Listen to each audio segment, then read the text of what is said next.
And I go into the issue of ayahuasca in this book because, first of all, ayahuasca is itself another example of Amazonian science. As you and I and many of the listeners and viewers know, the active ingredient of ayahuasca is DMT, dimethyltryptamine. But dimethyltryptamine is not normally accessible through the gut. We have to smoke it or vape it to get that rocket ship to the other side of reality. And the journey lasts, 10, 12 minutes, not much more than that, and sometimes quite a lot less. What ayahuasca does is it makes DMT available through the gut. The reason it's not available through the gut is because of an enzyme in the gut called monoamine oxidase, and that switches off DMT on contact. The ayahuasca vine, which is one of the two ingredients of the ayahuasca brew, the other ingredient is leaves that contain DMT.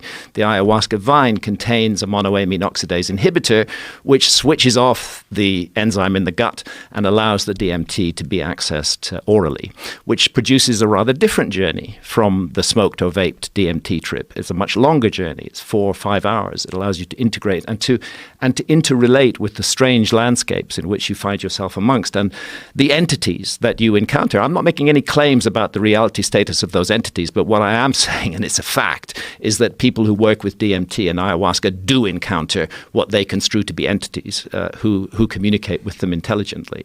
So somebody in the Amazon, out of 150,000 different species of plants and trees, selected 2 that are not psychoactive on their own, but when put together, create an extraordinary visionary brew. And ayahuasca means the vine of the dead. And what it's connected to in South American religious and spiritual thinking is what happens to us when we die. And the Tucano, who are an Amazonian people who work regularly with ayahuasca, I mean, the Tucano actually will give a teaspoonful of ayahuasca to a newborn infant. They feel ayahuasca is so important that there is a hidden realm around us which we are not normally aware of, and we need to be aware of it. And ayahuasca is an important part of that. In their ayahuasca journeys, the Tucano shamans experience visions, and they will then come back to an alert, normal problem-solving state of consciousness, and they will paint and depict their visions. And what's intriguing, and I go into it in the book, is that quite a number of the Tucano paintings of the other world, of the afterlife realm, of the entrance to the other world, are geometrical, and they look exactly like the geoglyphs. So I'm beginning to wonder whether these geoglyphs were part of a system of spiritual ideas concerning what happens to us after death and what we need to do in this life to ensure a beneficial outcome. And oddly enough, that same system of ideas is found in the Mississippi Valley. In the Amazon, it involves particularly ayahuasca and the belief that the ayahuasca journey takes you to the afterlife realm and a journey along the Milky Way.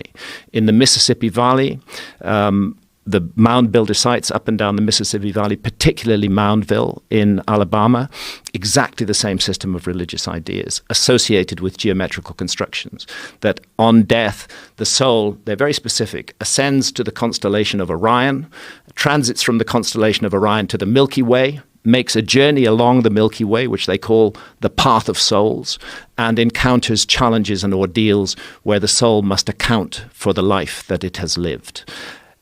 Then we go to Egypt, and what do we find? The same system of ideas.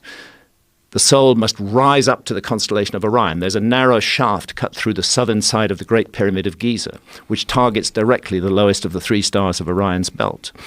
Widely accepted as a star shaft or a soul shaft. The soul would rise up through that shaft, get to the constellation of Orion, which stands by the banks of the Milky Way. It would then transit to the Milky Way, which the ancient Egyptians called the Winding Waterway. And it would make a journey along the Milky Way where it would be confronted by challenges and ordeals. Very similar idea to the Tucano, very similar idea to the Mississippi Valley. As far as we know, none of these cultures were in contact with one another.